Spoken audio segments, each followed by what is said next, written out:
Hi guys, I hope you're all doing really well. Welcome back to What the Horror, the channel where we talk about horror movies old and new. Also, welcome to a new episode of Truly Horror, the series where we talk about the true stories, the true events and true crimes surrounding certain horror movies. The behind the scenes stuff that is often stranger and scarier than the movies themselves. Before we get started, I just want to say hello to all of my new subscribers. I know that most of you came over from my collab with CZ's World, where we did the horror history of King Perron from Hereditary, and I want to say a huge thank you for all of the support and kind words that I've had about that episode and about my channel in general. It means the absolute world to me, and I'm looking forward to getting to know you all better. But also a huge thank you to my subs who have been here for quite a while and supported me along the way while I was slowly growing. Okay, so today we are talking about the true story behind the events depicted in James Wan's The Conjuring. This is one I've been really looking forward to delving into, and I think I'm going to do an episode for other movies in the Conjuring universe that are also based on cases of Ed and Lorraine Warren, including The Conjuring 2, The Conjuring 3, The Devil Made Me Do It, and Annabelle. I might even do one on the Amityville horror as well if people would be interested in that. Make up a little Ed and Lorraine Warren playlist of their cases. For this episode, I've broken it down into 3 different topics: the Warrens, the haunting of the Perron family, and finally Bathsheba Sherman. I'm going to cover how they're depicted in the movie, and then I'll discuss the true story behind them. The Conjuring was released in 2013, directed by James Wan, and stars Vera Farmiga, Patrick Wilson, Lily Taylor, and Ron Livingston. The Perron family moves into a farmhouse where they experience paranormal phenomena. They consult demonologists Ed and Lorraine Warren to help them get rid of the evil entity haunting them. Perhaps one aspect of the Conjuring universe that is almost as important as the demons and the spirits haunting each movie is the central relationship of Ed and Lorraine Warren. In each of the 3 Conjuring movies and some of the Annabelle movies, Ed and Lorraine are depicted as a married couple, very much in love and incredibly supportive of each other. They're also doting parents to their young daughter Judy, and they provide a huge amount of belief in and support for the people and families they help. They're endearing and lovable, and a huge part of what makes these movies so good. We have protagonists that are likeable. They're people we can root for.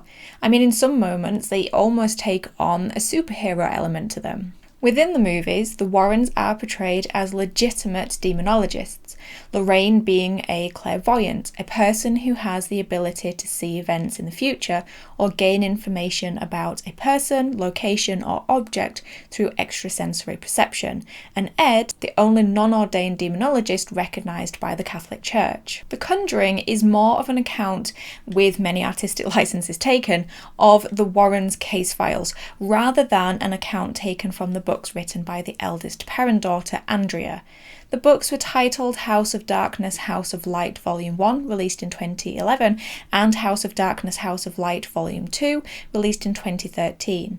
Lorraine Warren actually worked as a consultant on the making of The Conjuring. Now, I'm not going to go too much into the true story of the Warrens, as that's a can of worms too big and too complicated to talk about in this episode alone. There is obviously a division between people who believe and accept what the Warrens claim to do as the truth, and they are willing to believe the events documented in the Warrens' case files.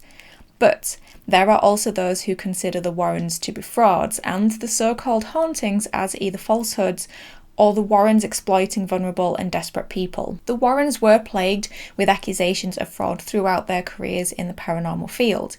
In 1992, the Warrens worked with author Ray Garton, who wrote a non-fiction book based on their case involving the Snedeker family called In a Dark Place. And when speaking of Lorraine Warren, Ray said, quote, "If she told me the sun would come up tomorrow morning, I'd get a second opinion," end quote. Both Ed and Lorraine were members of the Roman Catholic Church, and Lorraine in an interview in 2014 said, "My faith was always my protection." Lorraine professed to be a clairvoyant, and Ed was a self-taught and self-proclaimed demonologist. They claimed to have investigated 10,000 cases during their career, some of the most famous ones being the case of the Perron Perron family, the Amityville haunting, the case of the Annabelle doll, and the Enfield poltergeist. After the release of The Conjuring in 2013, a woman by the name of Judith Penny came forward and in a sworn declaration claimed that she had lived in the Warrens' house for 40 years as Ed's amorous partner, with the relationship starting when she was 15 and Ed was in his mid-30s, and all carried out with Lorraine's knowledge. I'm not going to talk any more about that, but I will leave a link to an article in the description box that is lengthy and very detailed, so if you're interested in learning more about that, you can go and check it out in the article. In the movie, the Perron family, consisting of Roger and Carolyn and their 5 daughters, Andrea, Christine, Nancy, Cindy and April, and their dog Sadie, move into the farmhouse in Harrisville, Rhode Island in 1971. The strange occurrences start happening after a few nights, including, sadly, the death of their family dog Sadie, who had taken a dislike to the farmhouse. The youngest daughter, April, very quickly makes a new friend named Rory. He's the spirit of a boy who you can see in the reflection of a music box once the music stops playing. Another one of the girls, Cindy, begins sleepwalking again, something that we learn she used to do and has started again since moving into the house. She's always attracted to an old ornate wardrobe in the bedroom of the eldest daughter, and that was in the house when they moved in. Sisters Nancy and Christine share a bedroom, and on repeated nights, Christine feels something pulling on her feet while she's sleeping. She believes it's her sister Nancy, but one night she wakes up after being pulled down in her bed and sees her sister asleep. Christine then sees a figure standing behind the door, but only she can see it as her family and the audience can't. There are also sounds of banging throughout the house, photo frames flying off the wall, clocks stopping at 3:07 a.m. every morning, and Carolyn, the mum, begins getting bruises all over her body and can't recall how she got them. One night, Carolyn is pushed down the stairs into the basement, where she hears the sounds of children laughing and the light bulb smashes. She lights matches to create some light, and a pair of hands appear out of the shadows and clap next to her face. At the same time, Andrea and Cindy see Bathsheba crouched above the old wardrobe, who then leaps on and attacks Andrea. After these events, Carolyn approaches the Warrens after attending one of their lectures. After some research, the Warrens believe it is the spirit of Bathsheba that is haunting the family, and a couple of spirits who fell victim to Bathsheba's curse over the years. They bring a team into the Perrons' house and set up equipment hoping to capture evidence of the hauntings. During this time, the Warrens bond with the Perrons, offering support, help, and comfort to the family. One day, while she is napping, Carolyn is attacked by Bathsheba, who, well, let's just say ejects some reddy green goop into Carolyn's mouth, but when Lorraine checks on her later, Carolyn says that she's fine. The team witness ghostly visions and discover a secret hiding panel in the back of the old wardrobe after Cindy, one of the daughters, is led there by the ghost of Rory, who befriended April. Lorraine falls from the hiding space down through the walls and into a crawl space. Here she witnesses other ghosts and encounters Bathsheba. This is where she realizes the mother of any family who moves into the farmhouse is possessed by Bathsheba and is forced to kill their children. Lorraine surmises that Bathsheba has latched onto Carolyn and is draining the life from her with a goal to possess her. Because of this, the Perron family leave the house and stay at a local motel. The Warrens try to get approval for an exorcism, but are initially rejected. Carolyn returns to the farmhouse, now possessed by Bathsheba, taking April and Christine with her, with the intention to kill them. The Warrens, their team, and Roger arrive at the house in time to save the girls and attempt to perform an exorcism. During the exorcism, though, Carolyn floats off the ground while tied to a chair, and she eventually gets free and tries to attack April, but by helping Carolyn to focus on the love for her family, she finally manages to expel Bathsheba. We don't find out what happened to the Perron family after the events of that night, but the movie ends with a very happy and hopeful tone. The farmhouse was affectionately referred to as the Old Arnold State, but its original name was the Dexter Richardson House, named after the family that built it in 1736. The Arnold family would go on to live there, and they would remain in the house for 8 generations. The Perrons moved from Georgia to Harrisville, Rhode Island in 1971 with their 5 daughters and their dog Sadie. When the Perron family bought the farm, nobody mentioned or declared any history of paranormal activity in the house, but in Andrea Perron's book, House of Darkness, House of Light, she says that on the day they moved in, the man selling the house told her father to leave the lights on at night. According to Andrea, the family immediately felt as though something was wrong in the house, but despite this, the occurrences started off small and innocent enough. It started with the mum, Carolyn, noticing objects around the house, like a broom, say, moving and not being where she'd left them, scraping sounds coming from the kitchen, and small piles of dirt in the middle of a floor that had just been cleaned. Soon after, the daughters began to experience strange things as well, again starting small with toys moving or going missing. The 5 children claimed that early on the spirits were benevolent and even acted as babysitters to them, kissing their foreheads and tucking them in. According to Andrea and Cynthia, who both remember an old woman tucking them in at night, the spirit even smelled like fruit and flowers. The children actually became so used to the spirits that they just accepted it and carried on with their lives at the farm. Before too long, though, the types of spirits and events began to change to more malevolent ones. Some of the daughters even claimed to have been attacked in the barn, and in her book, Andrea recounts the night Cindy climbed into her bed, upset because she kept hearing voices, multiple voices, who were all saying the same thing, that there were 7 dead soldiers buried in the wall. The family also claimed that at 5:15 in the morning, every morning, the house would fill with the smell of rotting flesh and force everybody up out of bed. In the film, one of the best scares happens during a game of hide and clap, where the mum, Carolyn, ends up trapped in the basement. And while this wonderfully effective scare didn't actually happen in real life, there was another occurrence that happened during the daughters' game of hide and clap. While playing, Cynthia chose to hide in a pine box that didn't have a latch or a lock. After no one had found her, Cynthia decided to try and find a new hiding place.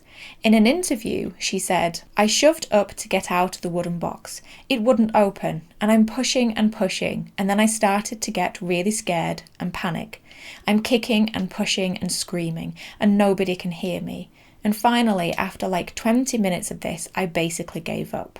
Thankfully, though, one of her sisters did eventually find her. After the events become more unpleasant, Carolyn decided to do some research into the house's history and discovered that over the years there had been many tragic incidents, apparently, including children drowning in the nearby creek, murder and multiple suicides. While all of the family members did experience paranormal occurrences, it was the mum, Carolyn, who seemed to be the most susceptible to them. During her research, she came across the name Bathsheba, a woman believed to be a witch by her local community. And it was Bathsheba's spirit that they believed had attached itself to Carolyn.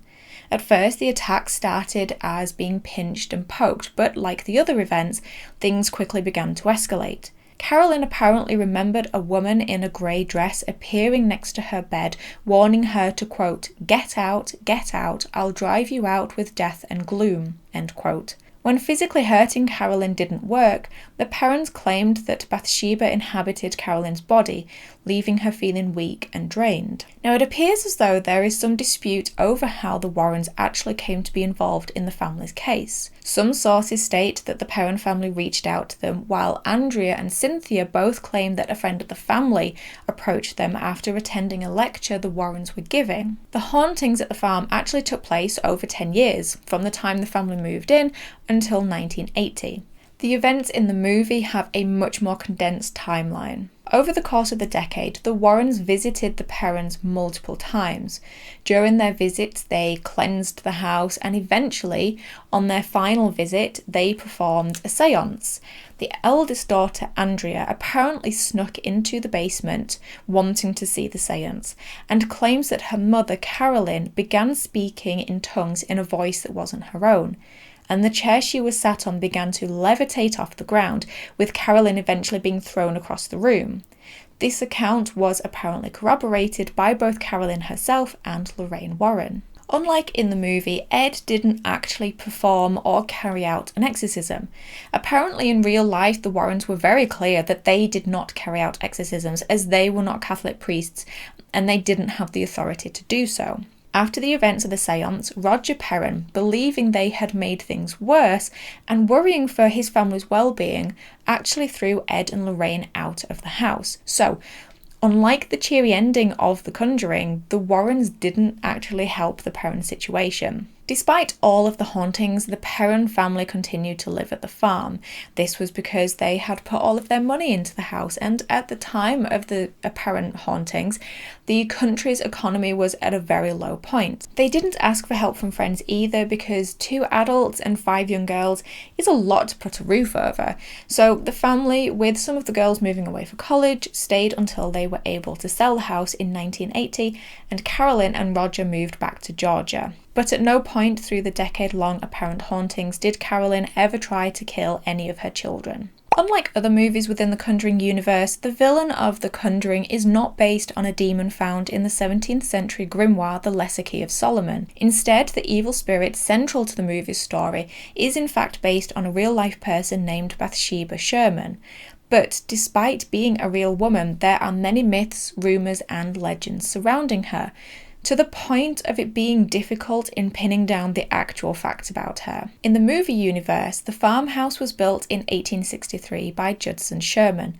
Bathsheba would go on to marry Judson and they had a child together, but when it was just 7 days old, the husband caught Bathsheba sacrificing it in front of the fireplace. She then went outside, climbed a tree, proclaimed her love of Satan, cursed anyone who would try to take her land, and hung herself from a tree. Her time of death being announced as 3:07 a.m, which is why the family's clocks kept stopping at that time. This backstory and the fact that they say she was related to Mary Easty, a woman who was hanged during the Salem witch trials, is all based upon the rumours and legends surrounding Bathsheba. Historical records do confirm that there was indeed a Bathsheba Thayer born in 1812. At the age of 32, on the 10th of March 1844, Bathsheba married a man named Judson Sherman in Thompson, Connecticut.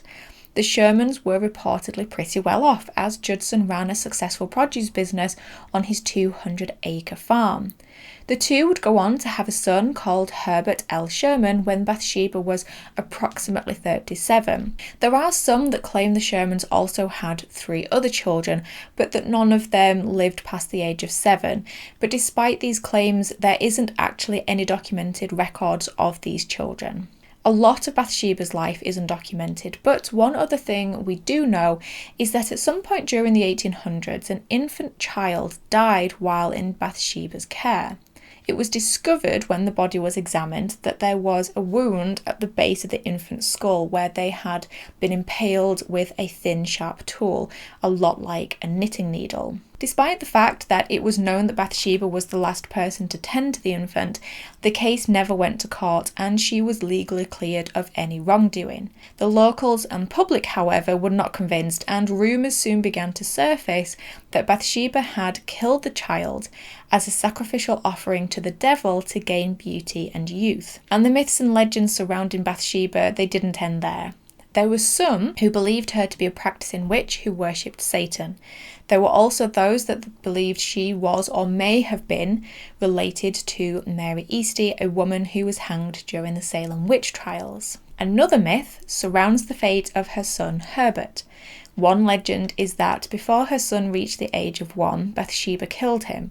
Apparently her husband witnessed this act, and following it, Bathsheba declared her alliance to the devil before climbing a tree that she then hung herself from in 1849. This story, while it ties in with the Bathsheba backstory in the film, has been proved fictitious by the fact that the son Herbert has been documented as living a long life, growing up to be a farmer just like his father before him. Oh, was that a Jedi? Herbert even had a family of his own, and Bathsheba lived long enough to see her son get married in 1881. We know that Bathsheba actually died an old woman on May the 25th, 1885, 4 years after her husband. Even in death, though, the legends didn't end, with some apparently claiming Bathsheba's body turned to stone on death. The truth is, though, that there just isn't any documentation of anyone by the name of Bathsheba Sherman committing criminal or evil acts. Aside from the general suspicion surrounding the death of the infant in her care, Bathsheba is reported as being a member of the First Baptist Church and wife and mother. No satanic activities documented. Bathsheba's grave is in the historic cemetery located in Harrisville, Rhode Island. Since the release of The Conjuring in 2013, the gravestone has actually been vandalised on numerous occasions, including being broken into pieces in 2016. I think it's sad that this more than likely innocent woman has been accused of these horrible acts, and that is how she is now remembered. So there you have it, guys, the true story behind the terrifying events of The Conjuring. This was a really interesting one to research, and I'm looking forward to researching the other stories behind the Conjuring universe movies. If those are episodes that you would like to see, then let me know down in the comments below. Obviously, with some aspects of the true story, you have to take the true part lightly, as some of it comes down to what people believe is true. So if you do want to chat about that in the comments, please be respectful of others' opinions. But in the meantime, thank you as always for stopping by. I really do appreciate it. Take care of yourselves, and I will talk to you in the next episode. Bye, guys.